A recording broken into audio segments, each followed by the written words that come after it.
That's right. That's what this video is about. That's what you came here for. You came here for fidgeting. Fidget spinners. Enjoy. Or actually, can you hear it? Yeah. It's the sound of success. Anywho, hello, hi! Welcome to this channel. It's me, your host, Kuro. When I tell you I have an affinity for fidget spinners and how much I love them, and they have helped me get through the craziest and toughest times, and I probably should stop spinning this thing because it sounds awful. But yeah, it helped me get through crazy tough times, and I am so super excited and super happy that I was able to basically make a ginormous fidget spinner. As you've probably already seen from last, Final Fantasy Friday vlog, and if you haven't, please go check out that video. I was able to make a ginormous spinning Shuriken for the character Yuffie from Final Fantasy. It was super amazing, super fun, and I had a wonderful time with my friends being goofy, dumb, and fidget spinning. So I hope you enjoyed this video. Please go check it out, and let's get on to the process. Also, closer.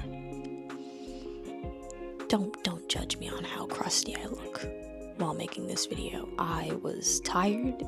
I had like 3 other props I still had to make in the process. And I was fighting demons with sleep. So if my hair looks a little crazy, don't say anything about it. Doesn't exist. Didn't happen. Okay? Let's get on to the video. Bow! Wow. Was this a process? Little did you know, I was in the middle of con crunching for Momocon from my Final Fantasy group while working on this. Which, if you want to see that, you can go check out for my Final Fantasy Friday video I have posted earlier. But yes, here I am measuring the pattern I made for the Lazy Susan mechanism so that this prop can become the ultimate fidget spinner. Now, when going about cutting the little plank board thing, whatever it is, you can use a handsaw, one of these puppies. I personally have a bandsaw which I like to use, but be very careful with your fingies around this girl because she will snip them off.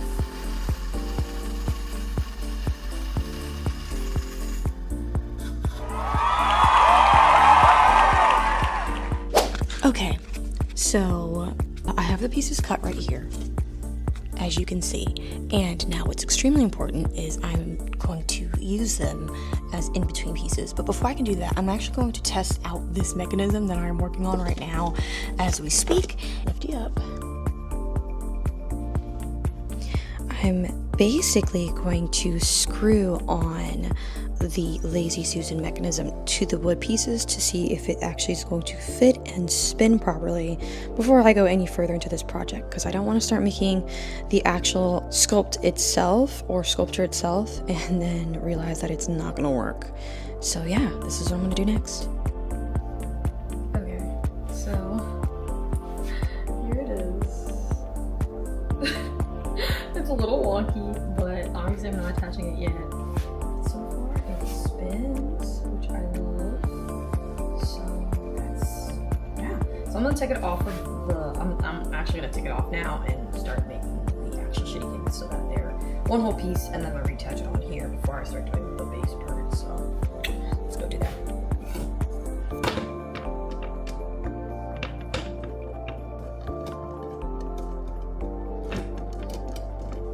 Okay, so now that I have figured everything out, I need to start the film smithing.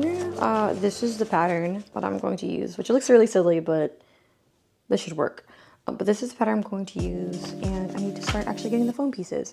So, like every cosplayer, I'm gonna pick you up. Like every cosplayer, we all have our greatest moments and our darkest secrets. And I think one of my darkest secrets is definitely my fabric stash. It's definitely one of the things that I'm a little embarrassed about but I used my fabric stash, so I'm not too embarrassed. But it's this puppy right here.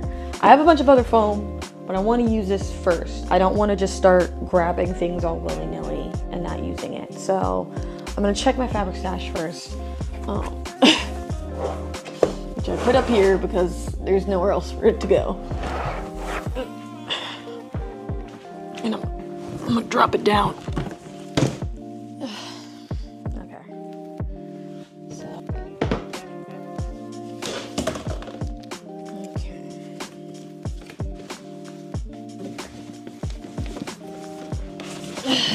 All the bottom ones.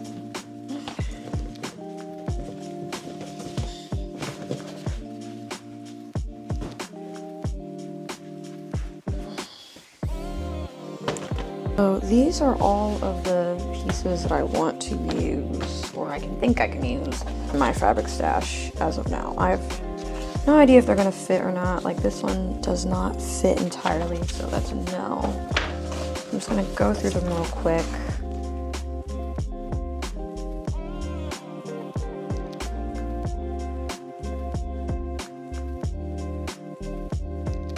Now, when working with the forbidden skewers, you want to layer a bunch of foam together, just enough to be able to make that perfect little knife shape that everyone knows and loves.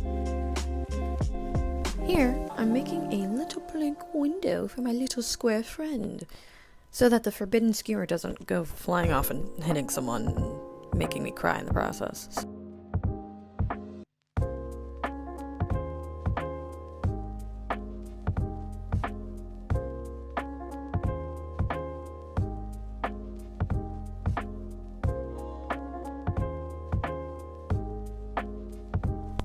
Yes, glaze it like a donut past me, glaze.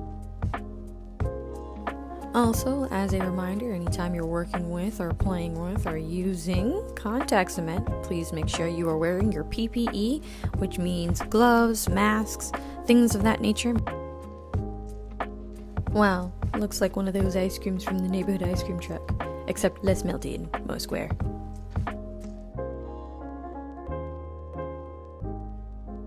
Now, just like Michelangelo, I had to look within the foam to dig the knife out, and by that I mainly mean just mark the outside of the foam.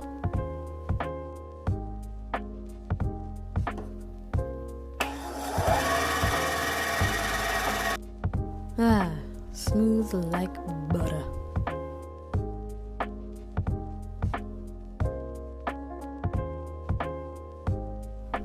There's something about sawing off foam with a box cutter that's just so satisfying.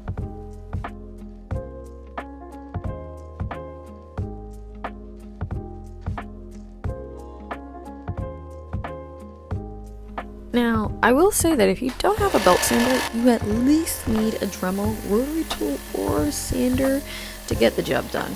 I guess you could use a regular non-electric hand sander, but I have never seen anyone do it and get results. If you have, let me know in the comment section down below.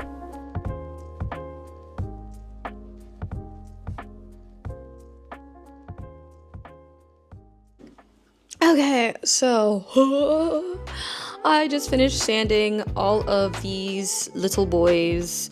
My god, has it put me through the ringer, and I'm tired and it's late in the day. But now we get to the sort of kind of fun, not really fun part, where we're most likely going to be weird. I'm just gonna assume that you guys are coming along with me on the set process. But now I'll put like a image of what the Shuriken actually looks like, but there is like a slight divot that goes on the edge of the Shuriken between the connection of the blade to the body. So I'm actually going to cut out that divot. I'm going to mark all of them, cut out the divot, and then Dremel it, because it's a lot easier than trying to sand it any other way, as well as put the two little hole divots as well. You basically just take the Dremel and like push it down onto the foam. It'll make that exact shape, or shape as close to that as possible. And then yeah, the only other thing is that on the edges you probably can't see it very well. Or is that a good example? That's not a good example. There we go. There you go. Can you see that a little bit better? Again, I don't know if you'll be able to see very well, but there's like seam lines that you can see on the edges, and I'm just gonna clean that up. And then once I clean that up, then we can start the warbler process, which I don't think I'm gonna get to tonight because it's pretty late and I'm getting tired. But we've gotten through a lot today, so still a win in my book. Still a win. I'm avoiding this if you can't tell. Let's go.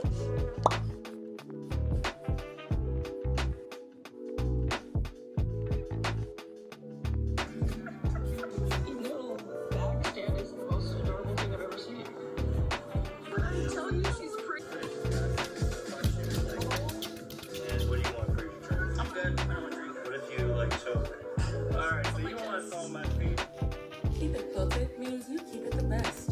3 layers of plush comfort you can see and feel.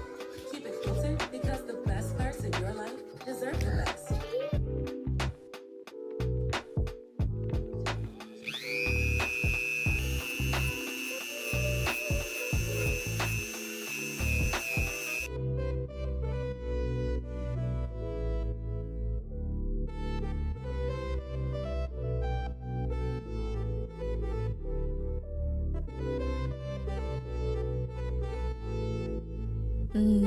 Forbidden toothpaste.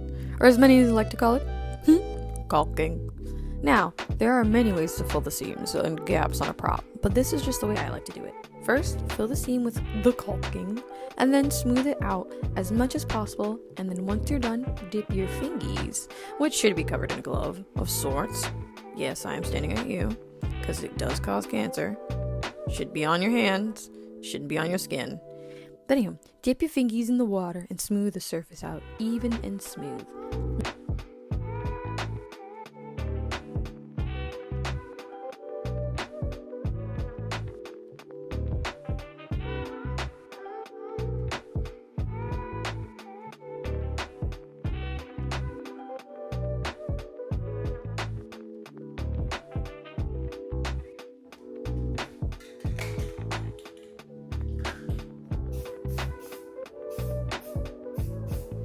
To make a texture difference between the blade part of the knife, I like to give it an extra coat of filler primer so that it's super smooth.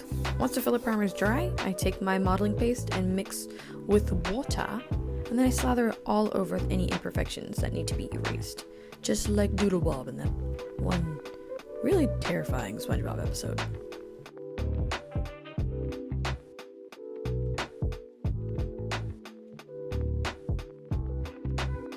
So here is a nice, I won't say slab, it's a cut of Warbler, and I have finally freaking finished. This took too long. It should not have taken as long as it did to cover the seams. I'm kind of pissed, but we're gonna let it go. Anywho, so with that being said, now I will need to cover this devil part right here with Warbler, because when I tell you I have probably 15 splinters in my hand from this freaking crummy freaking wood, I'm not even joking. But all that to say, yeah, I'm gonna take the Warbler, I'm gonna cover the wood plank block. Yeah, I'm gonna cover the wooden plank block thing. It should have like the thickness that it needs, and then I can also like, it'll give the texture I also want it to have. Thickness, texture, and something to attach to when it comes to the final, especially with the little gems and stuff, something for them to stick to before I paint the whole thing. After that, then I will mainly just plastic dip the top piece. I don't think I'll need to cover its Warbler, and I don't mind the texture, so I don't have to worry about that, but I'm just gonna get this done because the sooner I get this done, the sooner I can plastic dip the bottom and just let them chill all night and not touch them. So let's get to it.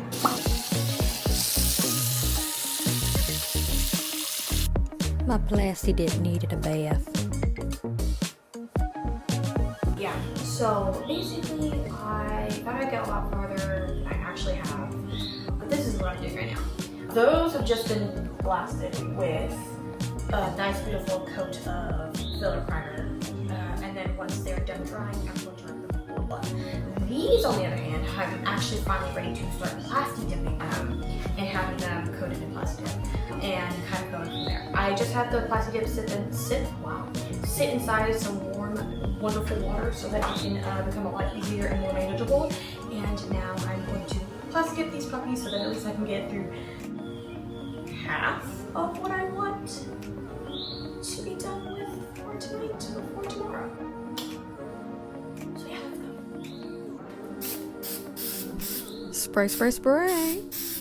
When spray painting my props, I always recommend to spray long, even strokes, not over spray, or sit it on one place for too long, or you'll have overhang drips, and that's super hard and annoying to get rid of.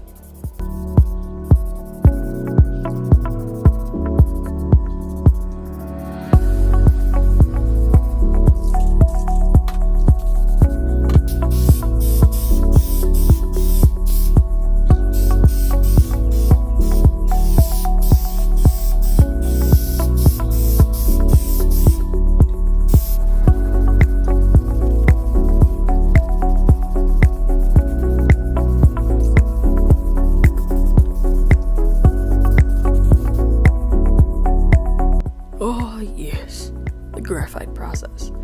It is by far one of my most favorited parts when it comes to painting my props. The sheen and shine that is left from rubbing it on is fantastic, and it makes smoothing and sanding process that sucks 100% worth it. It's also super soothing to do, and you can just put on a chill little show and just vibe.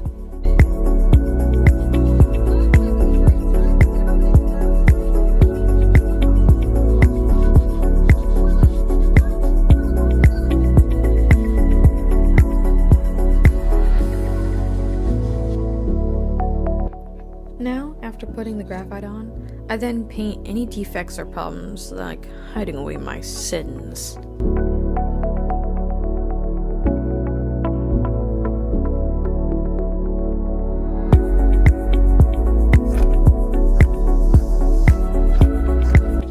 Here, I'm snipping away at this fabric to make the fabric wrapping kind of gauze thing that she has bandaged all around her shuriken. For some reason, I assume that it's to protect her hands from, like, casks or battle damage. Also, to make the gauze look a little bit more dirty and dilapidated, I pull against the fibers to make the threads come undone, and I also dye the fabric this pretty brown stew tone. The color makes it look more dirty.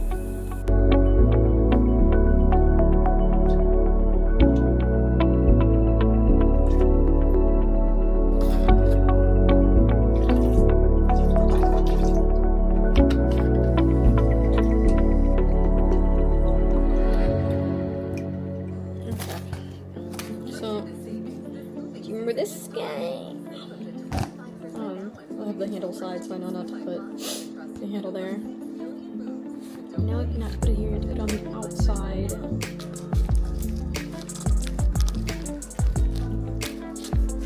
Now we get to the more important part, the lazy Susan mechanism. The thing that kind of puts the whole prop together. Now, specifically and most importantly, I need to make sure that this sucker does not move.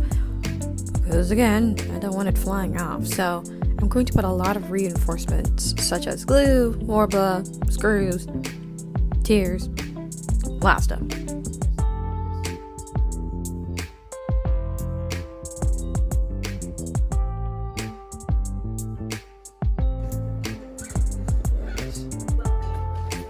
Let's heat up.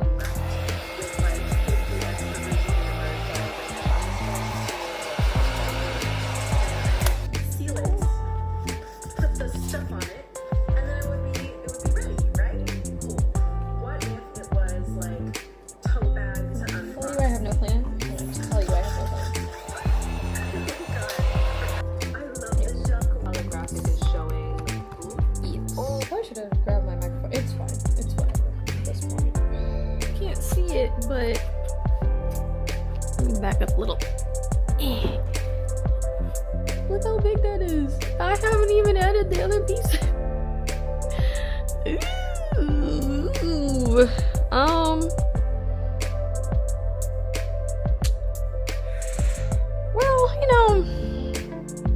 Well, like how shiny it is. That's a win. It's a win somewhere. Alright, well, at this point, I can't go back, and I have to hurry up and finish. Right, head man? Right? Yeah, he agrees with me. Okay, let's hurry up and try to finish this. Okay. Yellow. And pink. Which colors? I don't know. We might also just get a white gem and paint it pink.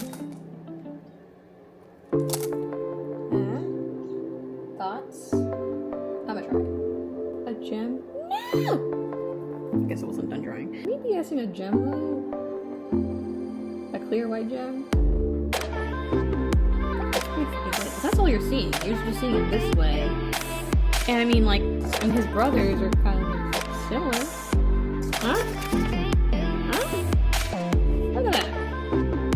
That looks good. Wait, now that I think about it. Can't you tell that I am learning how to use this camera as we go? Anywho, so at this point right now, I am halfway through making the Shuriken, and there's something that I realized. There's like she's got a hole in. It's like 3 holes. You got the 3 gems, freaking Triforce of gems, which I thought I could just like stick on top. I realized I can't do that because she has like protruding holes out of it, or not protruding, concave. It's inside the Shuriken. I'm not about to cut a hole in that thing. I have a drill. That does not mean it's a good idea to use the drill and gunk up my drill trying to cut the warbling. So instead, I'm going to, and I'm not good at explaining, and I'm also not good at animation, so whatever I put here, have at it future self. But I want to put like a slab of warbler in the shape of like, it's like a line and then a circle and then a line, and then put the gems in it, so like there's a hole in the middle, and then attach that to the warbler slab over there, and then it'll kind of like work around it. Will it be perfect? No. But will it attach? Yes. And will I care how accurate it is? Not at all. I'm so tired. So, that is what I'm going to try to do. I actually haven't even measured to see if this even's going to work, but whatever.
So I'm tired, and I've probably said that 4 times, and I'm trying to figure out exactly how to finish this off. So if I flip the camera around, as you can see, she's almost done, and she's ginormous, which is lovely. The problem is that right here, in the middle of her greatness, she has that gaping hole. Now the thing is that technically, I should just put a foam ring over it, right? And then I'll just add paint. Don't worry about all the other pieces. I'm gonna add paint and make it look like that. I'm tired. So the problem child is, I'll put you down. I need to cover that. And at first I grabbed this and I bought this, and I was gonna cover with that. And now I don't like it. It's ugly and it's extremely like I could crush it with my hands. I'm not going to, but I can easily destroy it with my hands. So it's too flimsy. It's not gonna work. So now my thought process is instead to use foam. And originally I was gonna use like the stack of foam because I'm a hoarder and I just want to use the things I already have. This is not gonna work either because this is way too small. Like this circumference is too small. So now it's late and I don't want to use contact cement and I'm tired. But my thought is I have this 10 millimeter foam right here, right? It's probably too close to the screen, but just work with me. And the 10 millimeter should fit fine, but is it thick enough or do I need 2 layers? Because if I need 2 layers, again, I don't want to use contact cement. It's too stinky and I don't want to open my window and I don't want to put a mask on right now. And also fumigate my entire room because once I use the contact cement, you kind of have to let it like aerate for like several hours. So yeah, I think what I'm gonna do is I'm gonna use the 10 millimeter foam. You can't see my hand. The 10 millimeter foam, and just make one big ass circle. And hopefully, if I can just make one big ass circle, and you know, I'll probably like Dremel a little bit. That should be fine. I shouldn't need to use the vacuum or anything. Yeah, let's try it. Let's go. So this is the first circle I made for the cover of the hole. It's too small. So now here's the second circle, which I made a little bit bigger, and yes, I know the circle is slightly lopsided. Don't try me. My thought is, yeah, I'm just gonna cut it out onto the foam and then Dremel it out. Let's see how thick it is. Hopefully it's thick enough. If it's not thick enough, I don't know what I'm gonna do. I might just super glue it. Oh yeah. I might just super glue and put Warble on it. I am so desperate right now. I don't even have a lot of super glue left either. That's the funny part. Anyway, let's try this. Bam. Oh Lord. So let's see how much detail he remembered. Haley work at work. What's he doing? Just to watch the house and do some basic. He's looking for some pocket money. It'll be a little bit easier.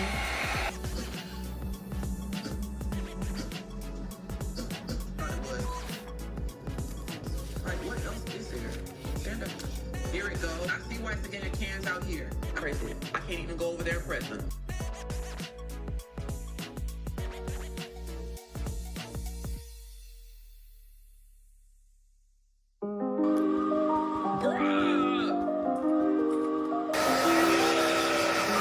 Logical enough for me, bro.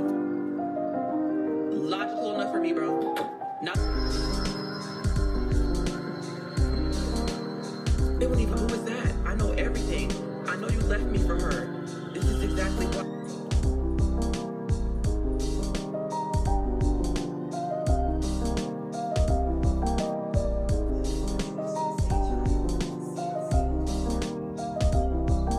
What? How did those wraps and gauzes get around that? Beats me. Anywho, I'm using the rest of my 5-minute epoxy B.O.B. Bob Industries epoxy. Great stuff. To be able to attach all of the final pieces to the Shuriken. Quick note, I was also scared that the reinforcements I'd already attached were not strong enough, so I actually put a layer and / glob of epoxy resin within the inner side piece mechanism parts, just so that it wouldn't fall apart.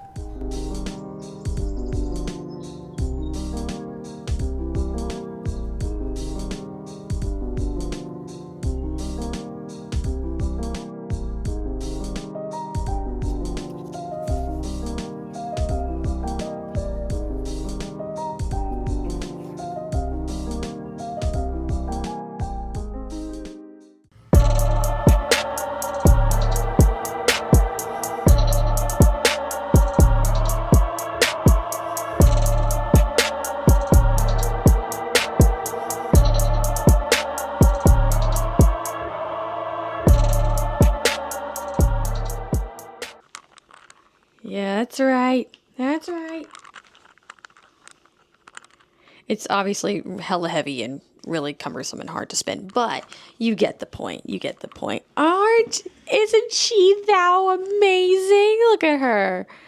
Look at her. So shiny and clean and pristine. But yes, thank you so much for coming and watching this video today and sitting through my chaos. I hope I was some good background noise, or at least you learned something, hopefully, from this. But yes, thank you so much for coming to my channel and watching my stuff. I can't wait to show you the other part of the process of making the Yuffie gauntlet. It's like a gauntlet / glove thingy. It's something. But yes. Stay tuned. I hope you have yourself a fantastic, flamboyant, amazing day. Goodbye.